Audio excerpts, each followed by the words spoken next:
চিংড়ি মাছ দিয়ে মিষ্টি কুমড়ার ঝোল খেতে কার কার ভালো লাগে? আমার কাছে কিন্তু ভীষণ ভালো লাগে। আসসালামু আলাইকুম, কেমন আছেন সবাই? বাবা সকাল সকাল অনেকগুলো চিংড়ি মাছ নিয়ে এসেছে। মা একে একে সবগুলো মাছ কেটে নিয়েছে। যদিও আমি এর আগে কখনো চিংড়ি দিয়ে মিষ্টি কুমড়ার ঝোল রান্না করিনি, তাই ভাবলাম আমার এক্সপিরিয়েন্সটা আপনাদের সাথে শেয়ার করি। যাই হোক, মাছ রান্নার জন্য আমি প্রথমে মিষ্টি কুমড়াটি টুকরো টুকরো করে কেটে নিয়েছি। কাটা হয়ে গেলে চুলাতে প্যান বসিয়ে দিয়েছি। প্যান গরম হয়ে গেলে তেল ছাড়াই পেঁয়াজ, কাঁচামরিচ আর মাছগুলো এর ভেতর দিয়ে দিয়েছি। সাথে দিয়েছি পরিমাণ মতো লবণ আর সামান্য হলুদের গুঁড়া।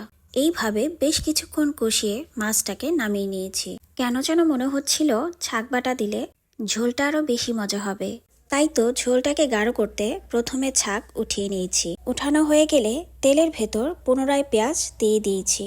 হালকা ভেজে নিয়ে মিষ্টি কুমড়াগুলো এর ভেতর দিয়ে দিয়েছি।